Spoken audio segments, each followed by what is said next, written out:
Well, I tell you what, I am super excited this morning about my guest that's joining me and what the topic and everything is going to be about. And I'm excited because I am former military as well. I've spent some time in corporate America as well.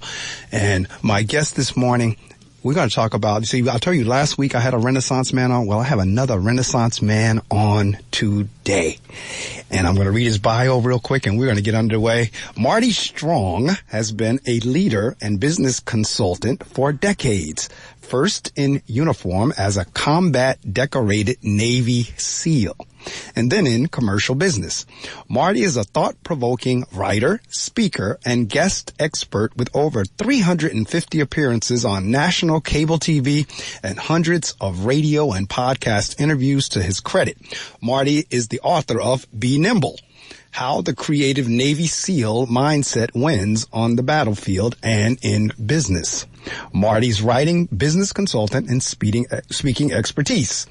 Stimulating executive thought leadership, mentoring and coaching executives, mastering disruption to win, development of a visionary mindset. Now, since this bio was written, Marty's released another book, and we're going to talk about that as well. I believe it's called Visionary, if I'm not mistaken.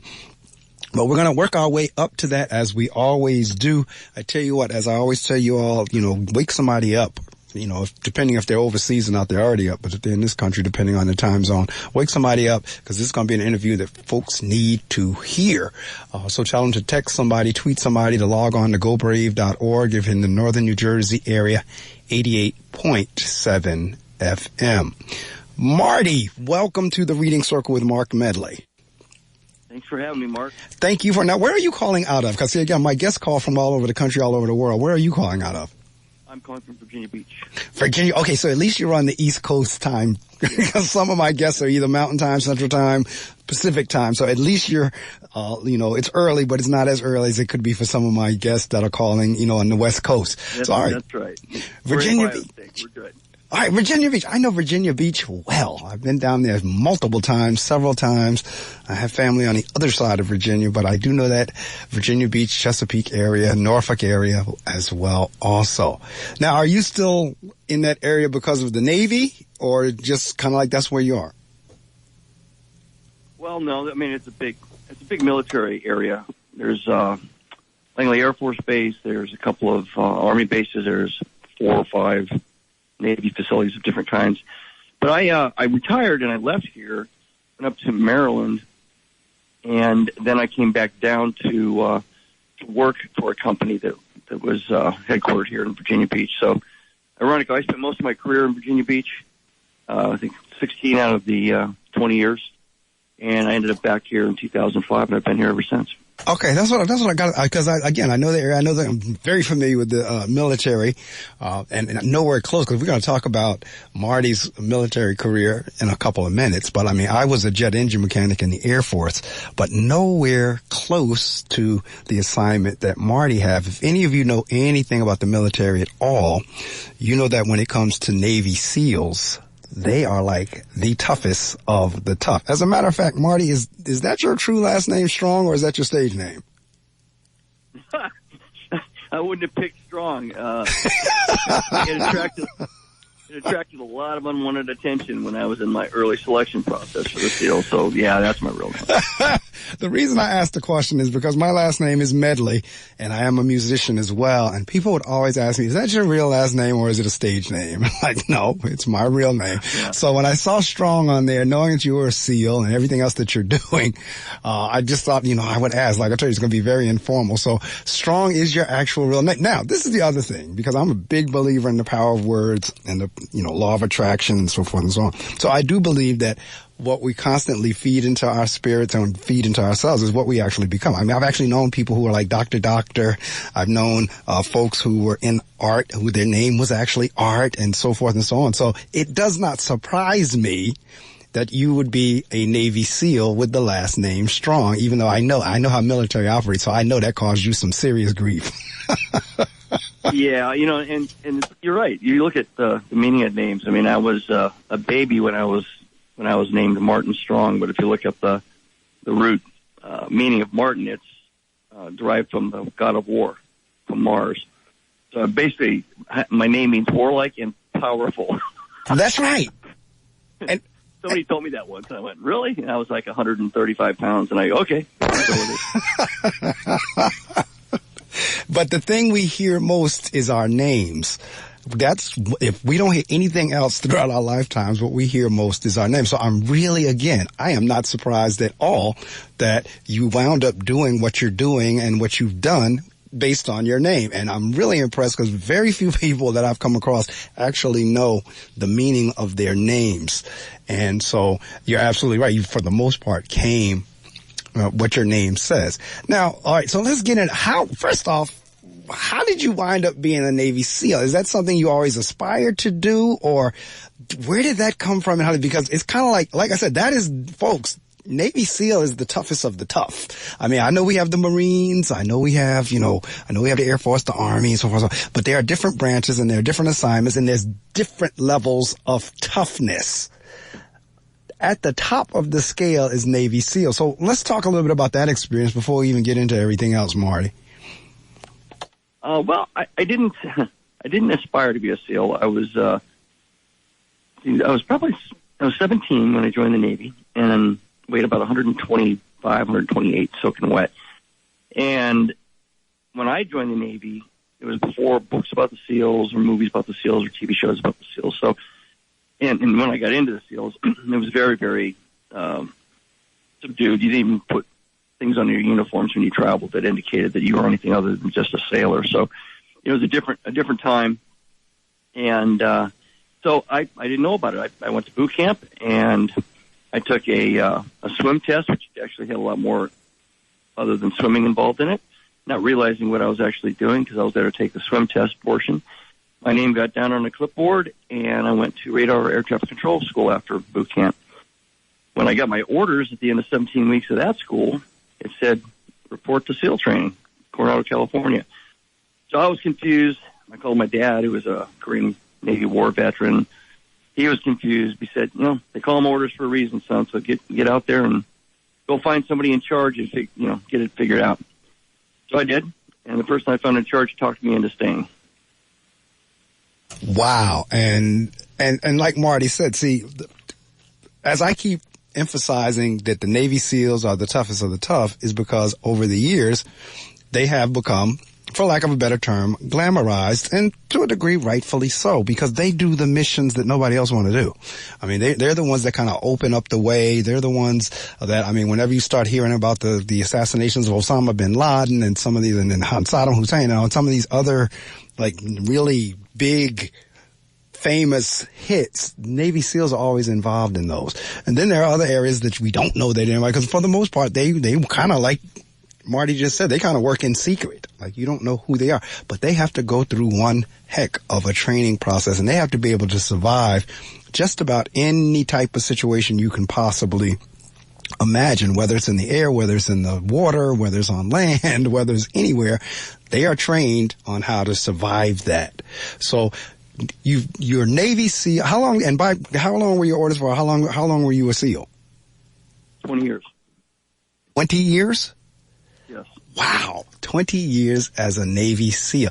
Are you all at liberty to talk about any of your more interesting assignments, or are they classified? I know what to talk about. So I tell you what, if you wouldn't mind sharing some of the SEAL stories in terms of, even talk about like your training. Like I said, I know like there's like underwater tests and all kinds of things that you all have to be able to do that, normal people, for lack of a better phrase, don't have to do.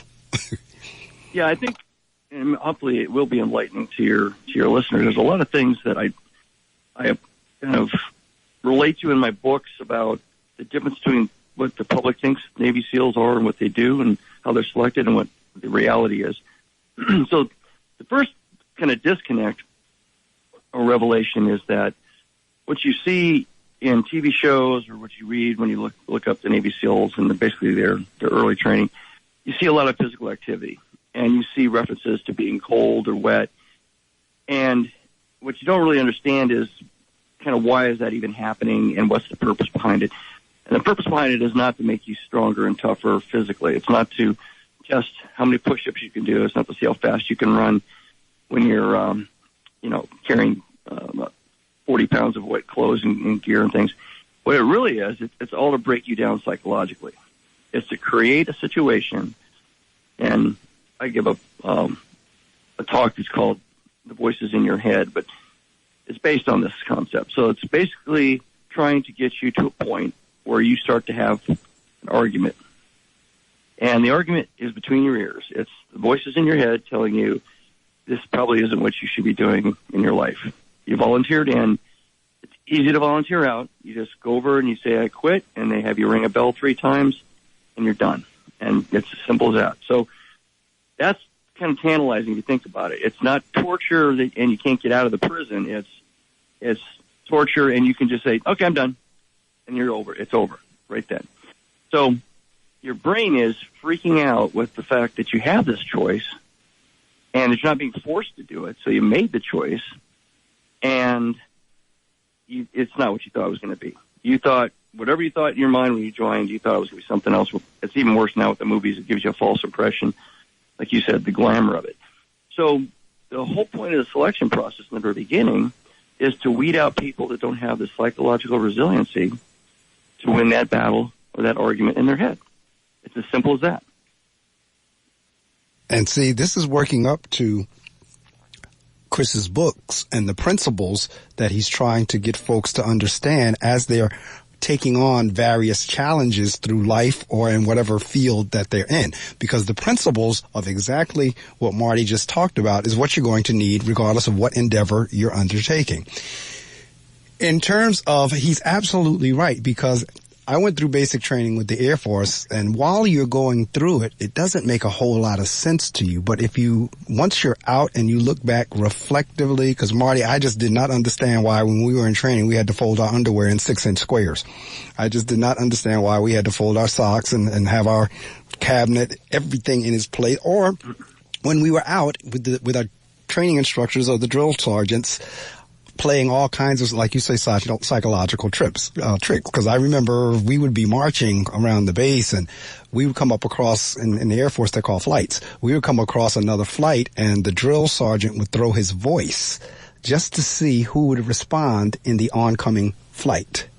And so they play all kinds of, like he said, psychological, mental mind games. Yes, it was about your physical, but a lot of it was about being able to prepare your mind. It did not dawn on me until after I was out of basic training that what they were trying to prepare us for was, if in, God forbid, the event we were in active duty war, it would be so chaotic that you would have to be able to function in the chaos. And that's what they were trying to prepare us for, was to be able to function in a lot of yelling and hollering and different orders and all kinds of tricks, and you're facing the enemy. So Marty's absolutely right. The training that we receive in the military, yes, you do have to be physically fit, but you also, more importantly, have to be mentally fit. Right. And because they call it the SEAL teams, the team function or aspect is very, very critical to our selection too. So we're not just trying to select individuals. The phrase today is we're looking for the people that are thinking about we instead of me. And you give these individuals in the BUDS course, the basic training course for SEALs, things to do that are as I guess inane as trying to fold your underwear in a certain way. The whole point of the task is not that it's a complex task. The point of the task is it's complex human social behavior and your own personal mind game that's going on, because you're sleep deprived. You're fatigued. Every single day is as bad as every day before that. You're just breaking down. And so you don't want to work with somebody else to just move a log or a boat or get the team from point A to point B. There are people that just don't have the frame of reference, the point of view anymore because of the fatigue, et cetera, and they just start to break down. And so when they do that, the team breaks down. When the team breaks down, the team turns on itself for the most part, unless there's some good leadership in there. But as I was 8 years later, I came back and I was the guy in charge of the first phase of 3 phases of SEAL training. So that's the one where we have all this selection, the famous Hell Week for 5 days. So many, many, many Hell Weeks, and watch these individuals going through this. They all start out with a big smile on their face on day one, and they're all singing loud and proud and all that stuff. And then you see them all start to break down individually. And then the ones that are winning that argument in their head realize that they have to bond together with their other teammates. And you start to see the class gel, but in kind of clumps. The individuals start to float away. They start quitting. You see the clumps turning into these cohesive teams. And pretty soon, once you get through Hell Week, there's only one or two clumps left. Out of 120 students, you might only have anywhere from 20 to 40, depending on how the weather is, remaining from that class after 5 weeks. So it's an interesting experiment to watch psychologically. Correct. Because all the instructors are doing is basically just keeping the program going, keeping the schedule going, and then letting Mother Nature and psychology do its work. Absolutely. Now, see, this is where I'm going with this. And listening audience, if you're paying attention to what we're saying, and I said it a couple of minutes ago, exactly what Marty is describing for the principles of the training in the SEALs is exactly the same principles that will work in your business. And in my business, Marty, when I'm not doing radio, I'm an educator. I'm a principal of a school. And what you just described in terms of the team turning on themselves, yes, indeed. That's that process that you described. I've seen it. And you have to pull folks back together because they will start infighting. I've seen the psychological breakdowns that you're talking about. So I know what Marty speaks because the same thing that applies with your training or as your duties or your assignments within the military, the same thing happens whether you're in the military, in education, in business, in industry, or whatever. But not only that, because and maybe I read wrong, but I thought whenever Chris sent me the press release, it said something about you also having to battle cancer. Yeah, I had kidney cancer, and then I had skin cancer, and yeah. So I had one of those fancy Da Vinci robotic surgeries for my kidney cancer. That was kind of interesting. Where the doctor sits in another room and this big machine sits over you like Star Trek. And anyway.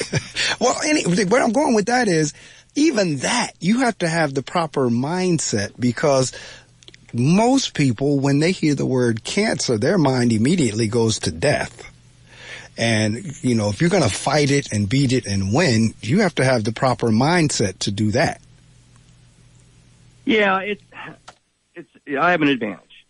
It's an unfortunate advantage, but if you've been exposed to risk of life to limb once, it may not change your viewpoint on the next time it comes around. But if you've been exposed like that hundreds and hundreds of times, whether you're jumping out of planes or you're locking out of submarines and, underwater, poking your head out of a torpedo tube, whatever it is that you've done that's been shaky, scary, weird, crazy, combat, obviously, all those things, that inoculates you a lot to the next thing that comes along, the next threat, I guess, to your well-being.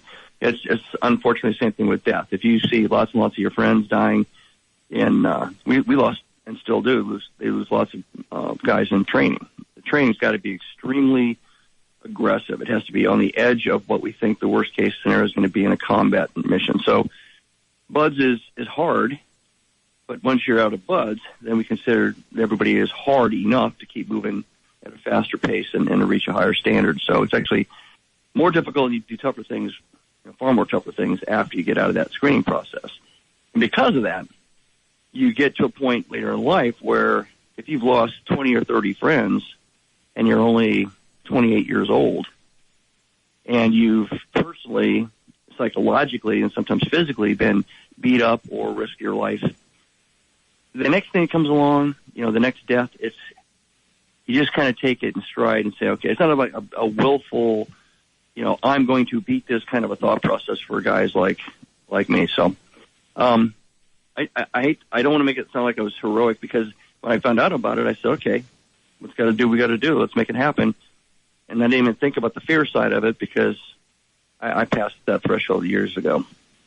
That's a very good point. That's an excellent point in terms of if you're in a situation like, again, being a Navy SEAL and being trained like you were, if you're in a situation that at any given moment you can be killed, or as you said, the folks around you are dying, you're right. And I never thought about that till you just said that in terms of it's just another mission. It's another thing I have to overcome. So, yeah, I know you're grateful. That's yet another thing. But as I read the bio, I said, okay, so you can apply the same principles, whether you're fighting an illness like that or what have you. And what you just said kind of was a different way of saying it, but the same way of saying it. So at some point now, you decide, maybe it was upon retirement or whatever, to now become a consultant and an author.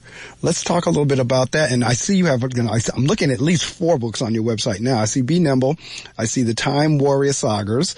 I see the Seal Strike series, and then Be Visionary. And it looks like I see M.L. Strong for the Seal Strike series. I see M.L. Strong for the Time Warriors, but I see your full name for Be Nimble and Be Visionary. I'm assuming the two with M.L. Strong is a different genre from Be Nimble and Be Visionary. Yes. So the 2 novel series, one is the Time Warrior Sagas, and it's a time travel science fiction series. There's 4 books, and then the Seal Strike series, there's 5 books. There's 9 novels, and I write under M.L. Strong, and also all the proceeds of my novels go to the SEAL Veterans Foundation, actually a special program that works on PTSD and traumatic brain injury. And I started writing novels probably 6-7 years ago. I love writing novels. They're a lot of fun. Obviously, if you think about it, the SEAL series is something that'd be easy to do. It's not about me. The characters aren't anything related to my particular experience, but they are authentic, and I do have a lot of information and knowledge, and I know a lot of guys, and so there's a lot of ways I can weave in reality and convert to fiction. The Time Warrior Saga it's way in the future, and people have the ability to go back into time, and corporations create these warrior guilds, and you can go back to different parts of history, but you have to train as a combat warrior in whatever that is. So if you're going to go back in ancient Greece, you have to train in kind of like a mixed martial arts environment. They use cutting-edge supplements and things to get you prepared. You have to use the weapon systems, and you can't cheat. And then you go back, and then you try to survive because everybody's bored as hell in the future, and actually suicide's the highest.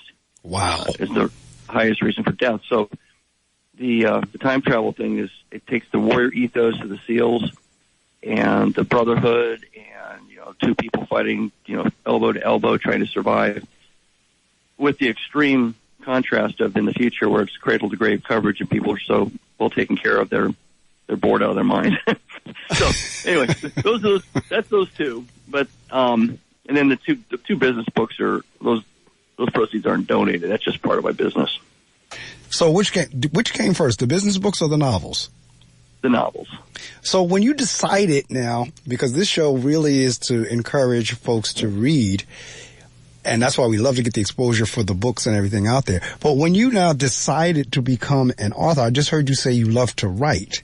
What was that process like for you in terms of, okay, how do I do this? How do I get a novel published? What was your thinking as you were going about doing that? Well, most people that are writers, especially fiction writers, will tell you that they are avid readers.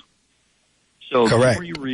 The more you read. I read about 50 to 59 books a year, pretty much on average, and about half of those are fiction.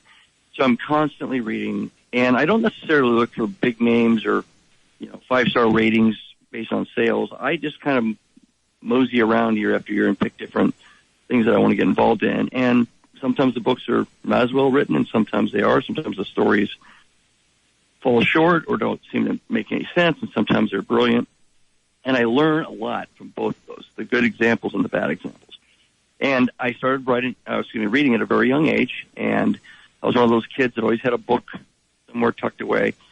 So when you get into school and they start to tell you to write, the old joke, how I spent my summer vacation, like the first thing you have to write at the beginning of every year. That's right. Well, in the beginning, they didn't teach a structure. They just wanted you to write something. Later on in high school, they start teaching a structure, a beginning, a middle, and an end. And I was fine with that. I mean, I had that voice in my head as far as that narrative voice that you just kind of absorb from all the reading that you do. So it was easy for me to do, and I won't say I was very creative, but I understood the format. I never had any problem putting enough words on paper to pass whatever the requirement was. But when I got into the Navy, it turned out that most people not only didn't write well, they didn't like to write, even if they could write well. Correct. And I was found out. So as a young, I was an enlisted guy for 10 years and then an officer for 10 years in the SEAL teams. So as a young enlisted guy, an officer found out that I could write and write well, and so I got put into the intelligence shop. And so I was writing intelligence summaries, and I was writing briefings, and I was, again, following whatever the formats were. So the formats kept me contained, kept me organized, forced me to be organized. And eventually when I became an officer, all the other officers were just learning how to write. I already had 10 years of writing. And somebody went, wow, you can really write well. Guess what you're going to do for me? So I was writing thought papers, what they call white papers in the military. I was writing school curriculum. I was writing all kinds of things because I could do it comfortably, and I could do it pretty well first draft. So I cheated a little bit when it comes to the novel stuff, because by the time I sat down and started thinking about writing a novel, I had a writer's discipline. And that, coupled with the love of written word and storytelling and all that, it wasn't that hard to see myself being able to complete a novel. I won't say it was easy to start off with, because you have to get out of your own way. Right. You have to be able to let the muse kind of just take the story and the characters and let it roll instead of trying to overthink them and overorganize them. Correct. Yeah. It's interesting because you said something that was key, that many, if not most, if not all of my authors have said that they were avid readers, which made them really good writers. And you also said something which is true too, which is a lot of people do not like to write. Even if they can, they don't like to write. And then there are those like you and me that we love to write. We like to write. So it's not an issue. And you know what, before we even go any further, since we've been talking about the military, thank you for your service. Thank you for yours too. Thank you. You know, yes, and because for those of us who have served in there, like I was in during the Gulf War, and the first one, and was just about to go over whenever it ended, because it only went like a couple of weeks at the time. And I had already done power of attorney, I had already done wills, the bag was packed, the whole nine, and the war ended, and so we wound up not going over.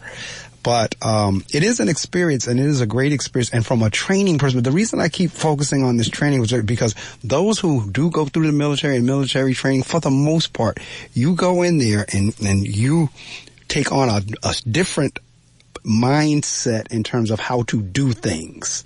All right. So everything that I'm hearing Marty say is a process. And if you do the process and you follow the process well, generally you're successful. I heard the process whenever, he had the cancer scare or the cancer. I heard the process in terms of the SEAL training. I'm hearing the process now in terms of how he's going about writing his books. All right. If you did not join us at 6 o'clock, certainly I hope you join me at 7.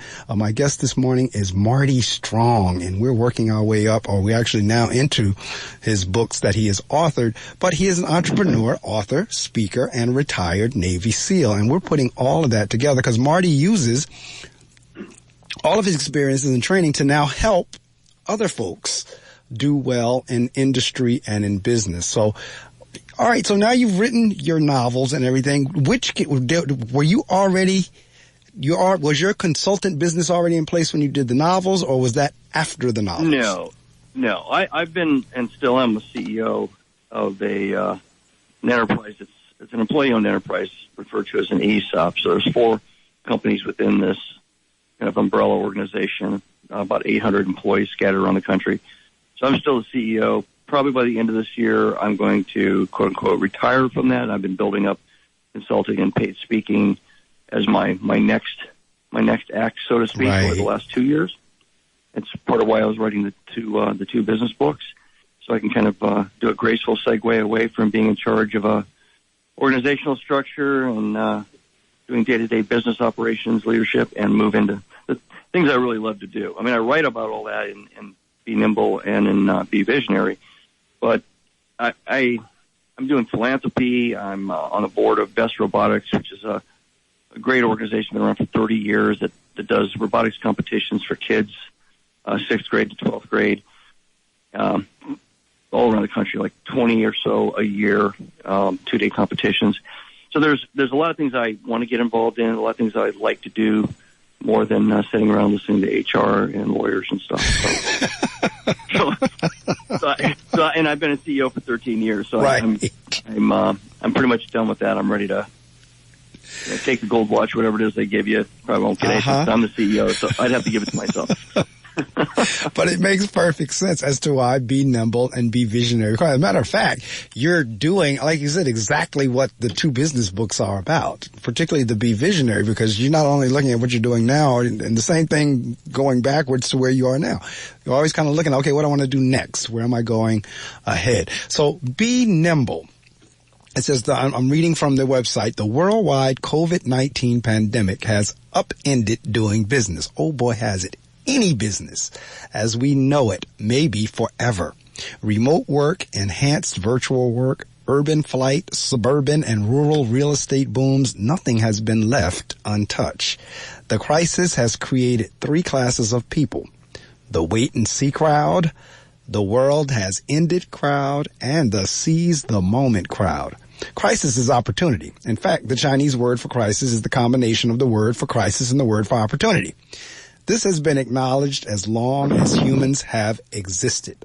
The format and narrative style of Be Nimble, how the creative Navy SEAL mindset wins on the battlefield and in business, is designed to appeal to a wide range of supervisors, managers, executives, and strategic leaders. The book's direct and compelling message is agnostic as to industry, marketplace, private, or public setting. This is not a textbook. It is a personal conversation between a high-performance business leader and readers looking for actionable insights that get results. It focuses on an underrepresented population of leaders, managers, supervisors, and those aspiring to these positions who cannot glean actionable value from business books oriented to huge corporations. So we just talked about how you're kind of segueing from CEO to going out into your consultancy and being able to travel and go to CEOs, talk to CEOs. So Be Nimble, where did the thought process or the idea from that come from? So, it's the other kind of companion word that's used a lot is being agile or agility. So the idea is you stay on the balls of your feet, that you don't sit back, hunker down, and start to rely on everything that you know to be true going forward. And there's Madame Curie has a quote that the universe abhors stability. And I've come to believe that more and more. The universe is in a constant state of change. It's either improving or destroying. And sometimes destruction is actually creation. For example, the Hawaiian Islands are based on lava, and the lava hardened, and that lava was the destruction of the islands before. It's just a cycle. So every time there's a volcano that erupts, it pours out lava, the lava cools, it makes a bigger island, and then eventually things start to grow on it. So that's nature. That's the universe. And I think there's a false impression in our minds, and I'm actually working on my 3rd book, which is about creativity. The people are created and raised to believe that stability is the objective. That stability, stasis, right, lack of change or evolution, individually, socially, structurally, I don't care what you're involved in, is supposed to be the way it is. Anything that defies that stability is wrong, bad, evil, or it needs to be stopped. Well, that's really kind of a dumb approach if what I said happens to be true about the universe. Correct. In a constant state of change.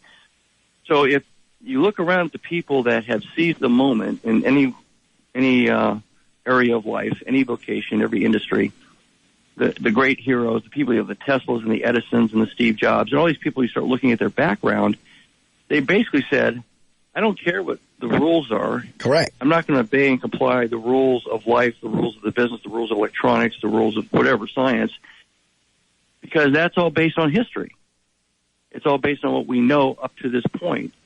And everything about what's going to happen in the future, we're ignorant of. So why not just create my own future? Why not just shape it and make a point to add something new and something different? And so they do, and they break the rules. And then society, systems, organizations, businesses, your coworkers, they all look at you. You know, you're breaking things up, you're shaking things up, you're causing crisis and chaos. Stop it. That's exactly right. So there's a lot of pressure to not be nimble, to not be agile, to not be creative, to not be innovative. As a matter of fact, there's a massive amount of pressure, probably the amount of influence that anybody feels in life, whether you're a kid in a family or you're a student in a university setting or you're in the military or you're in business. Most of that pressure you're feeling from the system is to not do those positive things. And yet, if you can recognize all these things I just said, then you understand that being nimble and agile and innovative and creative and all those things are really the keys to dealing with the way the universe is really structured. And it means you can adapt, you can modify, you can evolve. Whether it's a divorce, whether you lose an appendage in an accident, whatever it is, that doesn't mean that that's the way it is forever. You can control your future by shaping your future, because the future is not the past.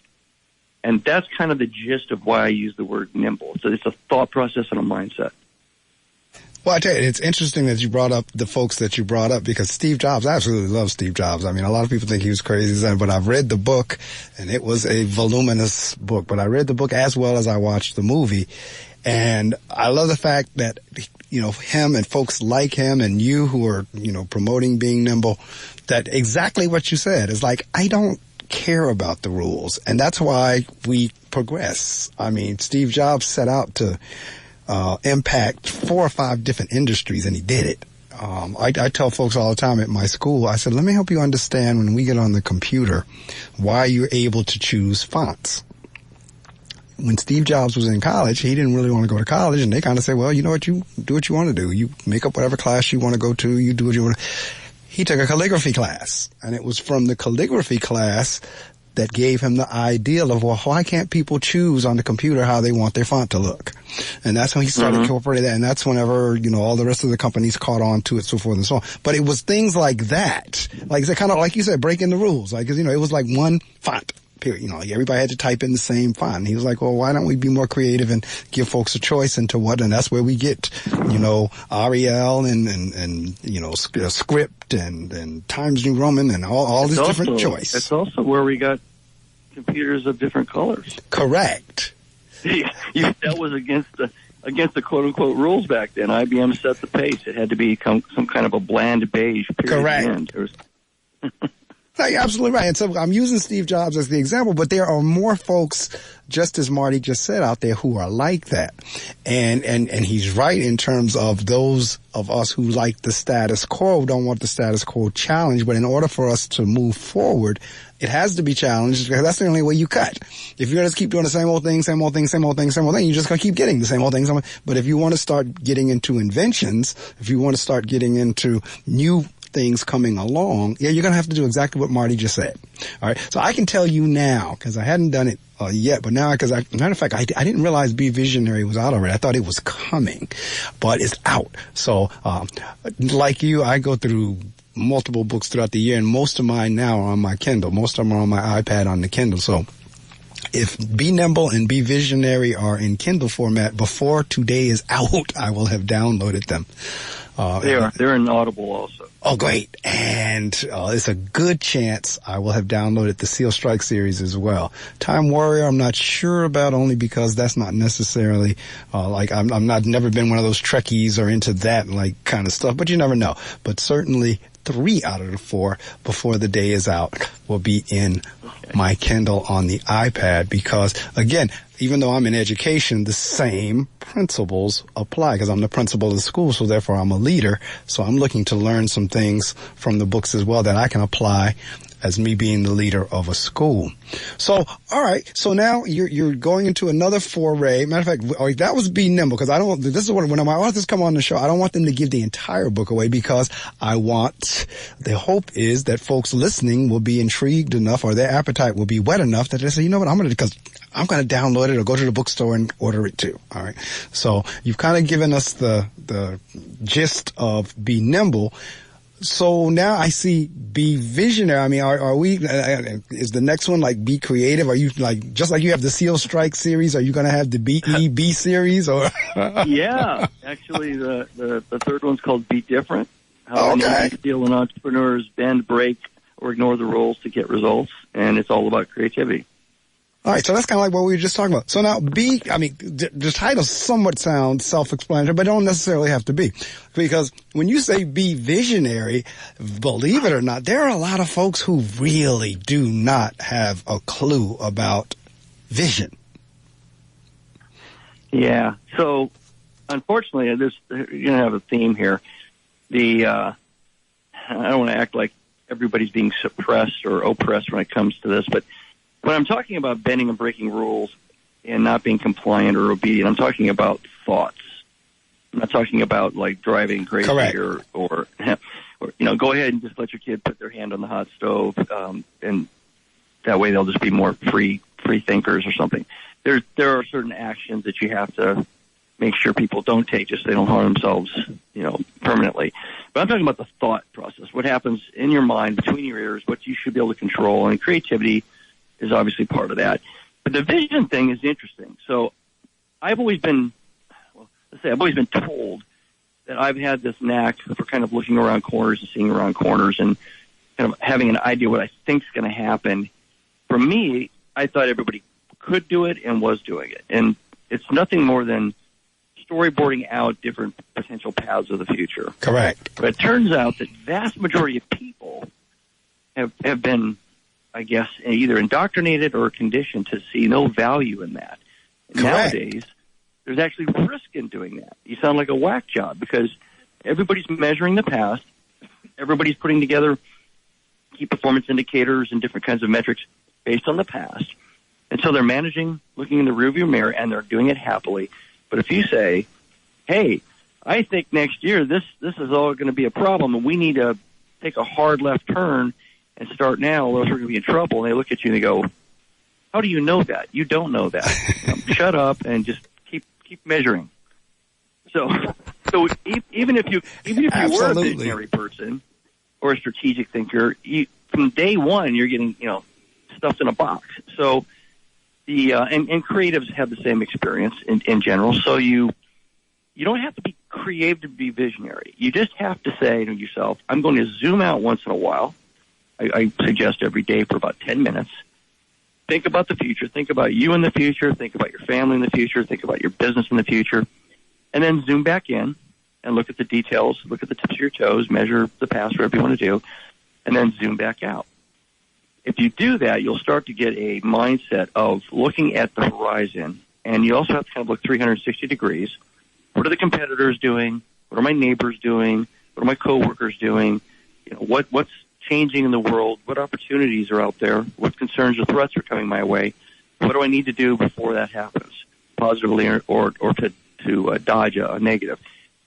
Now, if you don't do any of that, you're basically walking down a railroad track, staring at the rails with your hands over your ears, and you never hear or see the train that hits you.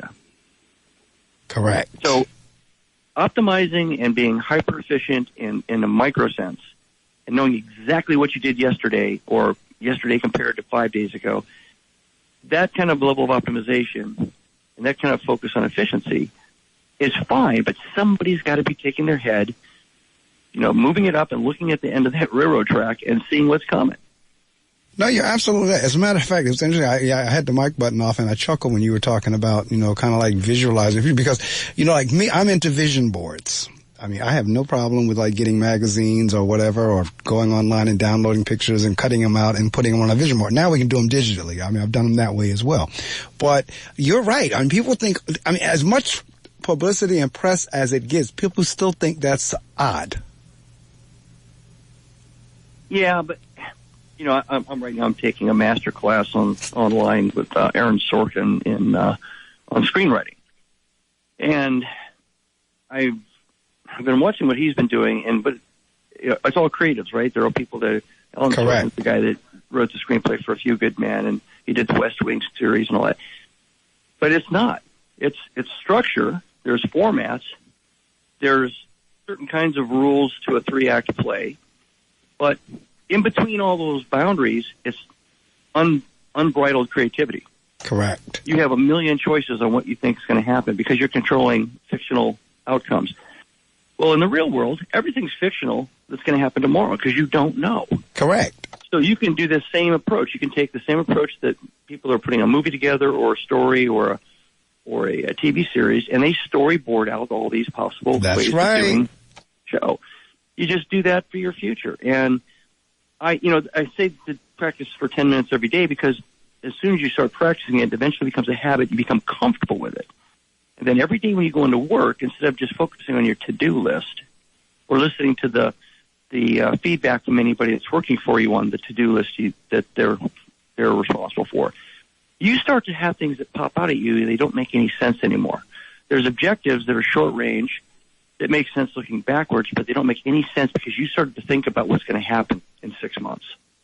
You start changing the way you allocate resources. You start changing the way you train and prepare your leadership teams and your employees. You even start thinking about what kind of special talent do we need to hire that we're short on.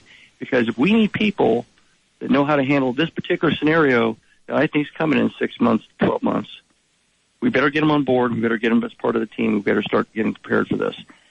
So that's all visionary thinking is. It's not mystical. You don't have to be Merlin. You don't have to do any crystal ball work or anything like that.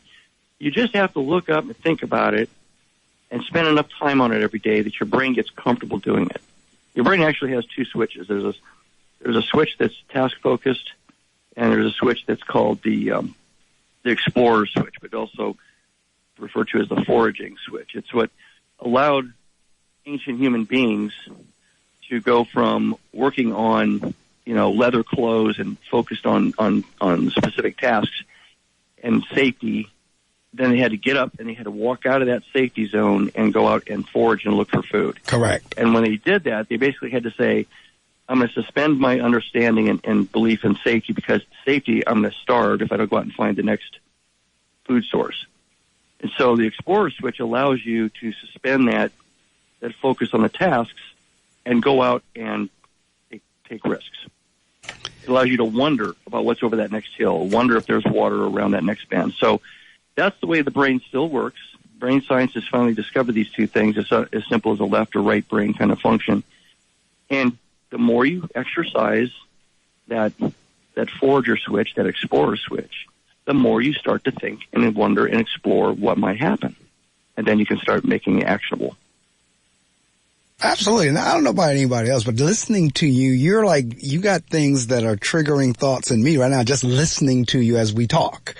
And I hope the same thing is happening for folks as you're listening to what Marty is saying in terms of being nimble, being visionary, the principles that we talked about from the military and in business, so forth and so on.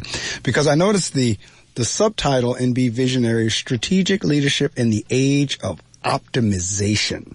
So when you say the age of optimization, what are you alluding to? I'm alluding to a technology-enabled hyper-focus on the measurement of the past and on measuring the efficiency of a thing. It doesn't matter how efficient a wagon wheel maker was in 1915. Right. Because the automobile was about to put him out of work. So if he didn't realize what the future held, if he wasn't thinking about that, and all he did was focus really hard on making a better wagon wheel, in every possible way, the perfect wagon wheel, right. It didn't matter. It was a useless level of effort.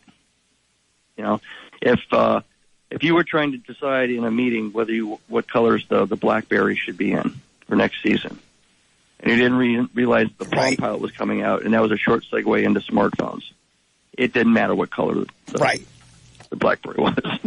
And this happens. This happens every day in industry, and it happens in governments. Governments are very short-sighted. There's very little. See, the other thing about being visionary and strategic is, in that mindset, as I alluded to earlier, you start thinking about how you're going to prepare. Correct. How are you going to pivot, turn, twist, or run right into what you want to run into? And you have to prepare over a period of time, which means you have to think about it, plan, and then you have to invest in it. So why would you invest in your people? Why would you invest in new plant and equipment? Why would you invest in new technology? Why would you invest in a different kind of talent set coming in if you never looked out there. Correct. The status quo is good enough until the day the train runs you over. And so you realize, and then it's reactive management, reactive leadership. And so this focus, this optimization focus, has actually sucked everybody in, leading with the big corporations probably 10, 15 years ago when stock options were converted to being the primary way that the C-level leaders were paid. Right. Well, you can make short-term stock values go up. I mean, like in the next 36 months. And that's, by the way, the average of the average C-suite executive in the United States is about 3.2 years. So now all I got to do is buy my stock back, which increases how much cash I have, which increases the value of my stock. I don't put any money out for research and development. I don't put any money out there for investment. I don't build an academy. I don't send my people to training. Because that's all use of cash. Right. So my investment portfolio and my investment horizon shrinks, or evaporates. My stock value goes up because I'm retaining cash. And there you go. That trickles down to the business schools. The business schools teach management that this is a way to think. People get out there. It becomes the way to think. It becomes the operating system of business in America. People want to start a business. They pick up a book. They talk to somebody who's in a company. They say, this is what you do. Then it kind of leaks out into the small business arena, and everybody's running around counting and measuring and not investing in the future. Correct. And see, again, I'm going back to Steve Jobs in terms of what Marty just said. Steve Jobs caught some industries by surprise. He caught the music industry, the photography industry, the telephone industry, and there was a couple more as well. There's about 4 to 5 industries that he caught off guard, and exactly what Marty just said. The industry said, no, we're just going to build a better lens. We're just going to build a better camera. We're going to, make our cameras this color. Not realizing, and I was one of them, whenever the phones count that it could take pictures on the phone, I thought that was the silliest combination going. But now, you can do everything on these products, on these devices. And so it's literally almost Jeff Bezos did the same thing with Amazon. Amazon is about to put malls out of existence. And so, to what Marty was saying, he's absolutely right that if you're not thinking futuristically of how things are going and you just want to keep doing what you're doing, well, like he said, the train's going to wind up running over you. So as I look on your site, and we're coming down to our last few minutes, I see you have podcasts, you have articles. Talk a little bit about your podcasts, and how folks can get at it, because matter of fact, that's going to be a wonderful segue as we get ready to close out. What I generally do at this point in the interview is I shut my mic off and you have the opportunity to promote anything you want to promote. You can promote the books, you can promote your website, podcast, anything. You can shout out folks. And while I'm talking about the shout outs, please thank Chris for me for getting in touch with me about you. And the only thing you cannot say is the dollar amount. You just can't say a price. But anything short of that, I'm going to turn the microphone off and you get a chance for the most part to close out by promoting whatever you'd like to promote. All right? All right. Thanks, Mark. So the easiest way to connect with my work is to go to martystrongbenimble.com. I'm on Amazon, and as Mark mentioned before, my business books are under the name Marty Strong, and my fiction books are under M.L. Strong. If you go to Google and you just Google my name, pretty much all my interviews show up. If you want to make it more specific, put Marty Strong and then put podcast. I don't have a podcast, but I've been on about 100 podcasts over the last 3 years, talking about a lot of the same things we've been talking about this morning, and a lot of other subject areas too. So if you use any of those resources, Amazon.com, MartyStrongBeNimble.com, or you just go ahead and just Google my name, you're going to find most of what I've done, most of my articles, most of my interviews, and it'll expand a little bit on what we talked about today. All right. Well, again, like I said, before the end of the day, I guarantee you, Be Nimble, Be Visionary, and the Seal Strike series will be downloaded on my iPad, because I do like to support my guests in terms of as they come on. Plus, I love to read. And you have certainly whet my appetite as we've had the conversation this morning. And you can add, if you so choose, because I record the shows and I put them up on my YouTube channel. I'll send you the MP3 link. I'll send you the YouTube link. And once you get them, they are yours. You can do whatever you'd like with them, share them however you'd like. But once you receive them, I'll email them to you or either to Chris or both of you. They are yours. But I thank you so much. This has been interesting. Like I said, for me, you've already got some things churning in my mind, so I can't wait to read the books. So that, I can solidify some of the things that just jumped off just in our conversation. But I wish you the absolute best. Again, thank you for your service. Thank you for rising this morning with me, and I will be in touch with you. All right, Mark. Take care. Thank you, too. All right. Take care now. Bye-bye.